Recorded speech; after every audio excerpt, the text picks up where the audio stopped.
নমস্কার। আমরা all Tripura 10,323 victimise শিক্ষক সংগঠনের পক্ষ থেকে আমরা 7 জনের একটা প্রতিনিধি দল আজকে আমাদের রাজ্যের মাননীয় শিক্ষামন্ত্রী শ্রীযুত রতনলাল নাথজির সাথে প্রতিনিধিত্বমূলক একটা ডেপুটেশনে মিলিত হয়েছি। আমাদের আজকের এই ডেপুটেশনের মূল যে উদ্দেশ্য সেটা আপনারা নিশ্চয়ই অবগত রয়েছেন। আমাদের রাজ্যের প্রাণপ্রিয় মাননীয় মুখ্যমন্ত্রী শ্রীযুত বিপ্লব কুমার দেবজির উদার এবং একটা সাকারাত্মক মানসিকতায় এই মাসেই বর্তমান সরকারের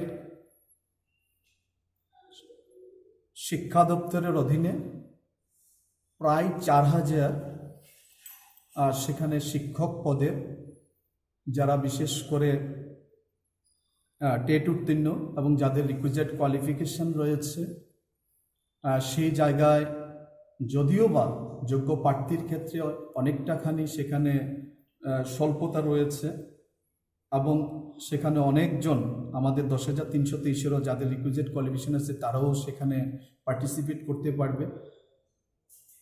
এই রাজ্যের বেকার তথা 10,323 প্রত্যেকের জন্য এটা একটা ভালো দিক এবং যথেষ্ট একটা পজিটিভ একটা দিক কর্মসংস্থানের জন্য। ঠিক পাশাপাশি আপনারা দেখেছেন একই মাসে গত কিছুদিন আগে আমরা যেটা লক্ষ্য করেছি, আমরা যারা ত্রিপুরা রাজ্যের শিক্ষা দপ্তর থেকে দেশের মহামান্য সর্বোচ্চ আদালতের রায় মূলে আমরা চাকরিচ্যুত হয়েছিলাম, আমাদের বিকল্প কর্মসংস্থানের যে প্রতিশ্রুতি ভারতীয় জনতা পার্টির বিধানসভা নির্বাচনের পূর্বেকার সময়ে তাদের ভবিষ্যৎদর্শী দলিলে ছিল, সেই প্রতিশ্রুতি মোতাবেক ওনারা আমাদেরকে সেখানে বিকল্প কর্মসংস্থানের জন্য যে প্রতিশ্রুতি দিয়েছিলেন, বর্তমান শাসক দল পরিচালিত সরকার ঠিক একই সাথে প্রায় 4,000 সেখানে নন টেকনিক্যাল পোস্টে ম্যান পাওয়ার প্ল্যানিং দপ্তরের অধীন আপনারা দেখেছেন সেখানে বিজ্ঞপ্তি জারি হয়েছে। তো এই জায়গায় রাজ্যের বেকারদের সাথে 10,323-এর চাকরিচ্যুত শিক্ষক শিক্ষিকারাও আবার নতুন করে বাঁচার একটা রসদ পেয়েছেন, পরীক্ষায় বসতে পারবেন।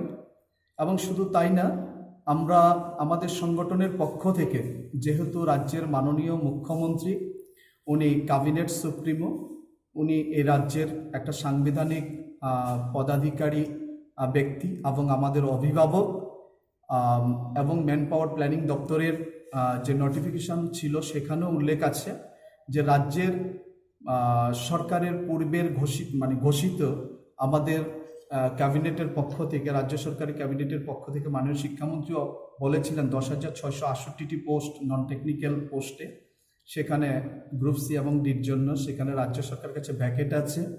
তো সেই জায়গায় একটা অপশানও রয়েছে যে 4,000 কেন, এটা আগামী দিনে এই সংখ্যাটা আরও বাড়তেও পারে। তো আমাদের রাজ্যের যিনি অভিভাবক একমাত্র উনিই পারেন এই জায়গায় একটা সাকারাত্মক মানসিকতা নিয়ে, যেহেতু উনার একটা উদার মানসিকতা এবং একটা মানবিকতা রয়েছে 10,323 তথা আপামর বেকারদের জন্য। সেই জায়গায় আমাদের একটা প্রতিনিধিত্বমূলক ডেপুটেশনে আমরা আমাদের মাননীয় শিক্ষামন্ত্রীর কাছে আমরা ওনাকে অবগত করেছি, ওনার মাধ্যমে মাননীয় মুখ্যমন্ত্রীর কাছে যেন আমাদের এই দাবিটা বা এই আমাদের চাওয়াটা এবং আমাদের সংগঠনের পক্ষ থেকে যে আর্জিটা সেটা যেন জানানো হয়, যে এই সংখ্যাটা যেন, যেটা 4,000 দেওয়া হয়েছে সেটা যেন এই সংখ্যাটা যেন বাড়ানো হয়। এবং যেহেতু সেখানে একটা অপশান রয়েছে, প্রভিশন রয়েছে যে এই সংখ্যাটা বাড়ানো যেতে পারে এবং সরকারের কাছে ভ্যাকেট পোস্টও রয়েছে যথেষ্ট। তো স্বাভাবিকভাবে এই রাজ্যের বেকারদের সাথে 10,323-এর শিক্ষক শিক্ষিকারাও সেখানে পরীক্ষায় বসার একটা সুযোগ পেয়েছেন। আমরা বর্তমান সরকারের মাননীয় মুখ্যমন্ত্রী তথা শিক্ষামন্ত্রী তথা গোটা ক্যাবিনেটকে আমরা এটিভিটি সংগঠনের পক্ষ থেকে আন্তরিকভাবে অভিনন্দন এবং আন্তরিকভাবে শ্রদ্ধা জানাই। আপনাদের ভাবে ওনার কাছে আমরা গিয়েছি, আমরা জানিয়েছি, উনি আমাদের অভিভাবক, যেহেতু এই বিষয়টাকে নিয়ে উনি আগে থেকে ডিল করেছেন এবং আমরা শিক্ষা দপ্তরের অধীন ওনার বর্তমান যে সরকারটা আছে এবং এই সরকার যখন ত্রিপুরা রাজ্যে যখন বিজেপি পরিচালিত 18 নির্বাচনে নতুন সরকার প্রতিষ্ঠা হয় 9 মার্চ থেকে, তো উনি শিক্ষা দপ্তরে আছেন এবং 2018 থেকে 2020 সালের 31 মার্চ পর্যন্ত উনার অধীন যে শিক্ষা দপ্তর, আমরা শিক্ষা দপ্তরে চাকুরি করেছিলাম। তো আমাদের এই বহুল চর্চিত সমস্যাটা যেটা বিগত সরকার ভুল করেছিল, সেই সমস্যাটা উনি নানানভাবে এটাকে পর্যালোচনা করেছেন। অনেকবার ওনার সাথে আমরা দেখা করার পরে জিনিসগুলা সম্পর্কে আমাদেরকে বুঝিয়েছে, আমরাও আমাদের মত সেখানে ব্যক্ত করেছি, কথোপকথন হয়েছে, খুব কাছ থেকে দেখেছি এবং উনিও খুব কাছ থেকে আমাদের সমস্যাটাকে দেখেছেন। তাই এটা সম্পর্কে উনি খুব অবগত। সেই কারণেই ওনার কাছে আজকে আমাদের আসা এবং ওনাকে জানানো, যদিও বিষয়টা ওনার দপ্তরের নয় বর্তমানে, কিন্তু তারপরেও আমাদের বক্তব্য যে ওনার মাধ্যমে অন্তত মাননীয় মুখ্যমন্ত্রীর কাছে আমরা যে বিষয়টা বলতে চেয়েছিলাম সেই বিষয়টা যেন মাননীয় মুখ্যমন্ত্রীর কাছে জানানো হয়। কেননা মাননীয় মুখ্যমন্ত্রীর কাছে যেতে হলে তার আগে আমাদেরকে অন্তত অনুমতি নিতে হবে। তো আমরা তড়িঘড়ি করে আমরা পারিনি, আমরা সেই জায়গায় আমরা সেভাবে প্রস্তুত ছিলাম না। তো স্বাভাবিকভাবে আমরা ওনার মাধ্যমেই আমাদের রাজ্যের অভিভাবকের কাছে আমরা আমাদের সংগঠনের পক্ষ থেকে তথা 10,330-এর ক্ষতিগ্রস্ত শিক্ষক পরিবারগুলোর স্বার্থে, বাঁচার স্বার্থে, ভবিষ্যতের স্বার্থে আমরা ওনার কাছে আজকে একান্ত সাক্ষাৎকারে মিলিত হয়েছে এবং প্রতিনিধিত্বমূলক একটা মেমোরেন্ডাম ওনার কাছে আমরা তুলে দিয়েছি মাননীয় মুখ্যমন্ত্রীর কাছে, এটা জানানোর জন্য ওনার মাধ্যমে যেন মাননীয় মুখ্যমন্ত্রী অবগত হতে পারে। শীর্ষ আদালতের যেখানে নির্দেশিকা ছিল, রাজ্যের উচ্চ আদালতের নির্দেশিকা ছিল, আমত অবস্থায় একটা সরকারকেও সময় দিতে হবে। তো সরকার যেখানে ঘোষণা দিয়েছে এবং লক্ষ্য করেছেন এই মাসের মধ্যে সরকার প্রায় 4,000 এবং শিক্ষা দপ্তরের অধীনে প্রায় 4,000, প্রায় 8,000 পোস্টে একসাথে চাকুরির বিজ্ঞপ্তি জারি হলো।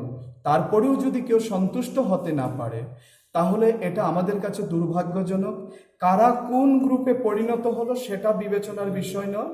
সবাই আমরা 10,300-তে আমি মনে করি সবাই একটা জায়গায় আছি। আমরা সবার সমস্যাটা একটাই, আমাদের পেট বাঁচাতে হবে, আমাদের জন্য কর্মসংস্থান চাই। আর এই কর্মসংস্থানটা বর্তমান সরকারের যিনি ক্যাবিনেট সুপ্রিমো আছেন আমাদের প্রাণপ্রিয় মুখ্যমন্ত্রী এবং ওনার নেতৃত্বাধীন যে ক্যাবিনেটটা আছে ওনারাই সেই সমস্যার সমাধান করবেন। তো স্বাভাবিকভাবে কে কোথায় গেল সেটা আমাদের বিবেচনার বিষয় না। আমাদের অনুরোধ থাকবে বরং যারা আজও বিভিন্নভাবে যারা বিক্ষিপ্ত হয়ে নানান কর্মসূচিতে যেটা করলে পরে আমাদের ক্ষতি হতে পারে, যেটা করলে পরে আমরা সরকারের যে একটা সরলতা এবং সরকারের যে উদারতা, সেই উদার মানসিকতার উপরে আমাদের এই কপটতা বা কার্পণ্যতার জন্য সেখানে কালিমা লিপ্ত হতে পারে। আমি বিশেষভাবে আমাদের অ্যাক্টিভিটি সংগঠনের পক্ষ থেকে বিনম্রভাবে আমি অনুরোধ জানাবো যে বন্ধু, অনেক হয়েছে। দেখুন, আমরা বিগত দিনে রাজনীতির অনেক শিকার হয়েছি। বর্তমান ত্রিপুরা রাজ্যে যে সরকারটা আছে এনারা মুখে যা বলেন তাই অক্ষরে অক্ষরে করে দেখান। হয়তোবা আপনারা অনেকে বিবেচনা করছেন যে 25 বছর ত্রিপুরা রাজ্যে আপনারা যেই ধরনের লাইফ এন্টারটেনমেন্ট করেছেন, এনজয় করেছেন, 2.5 বছরও হয়তো আপনাদেরকে সেই সুযোগটা দিতে পারছে না। তার জন্য সরকারকে সুযোগ দিতে হবে, সময় দিতে হবে। অধিকন্তু আমাদের সমস্যাটা দীর্ঘচর্চিত একটা বহুল চর্চিত একটা সমস্যা। এই সমস্যাটাকে উত্তরানোর জন্য বিগত সরকারের পক্ষ থেকেও দেশের মহামান্য সর্বোচ্চ আদালতের কাছে যাওয়া হয়েছিল, তারাও পারেননি।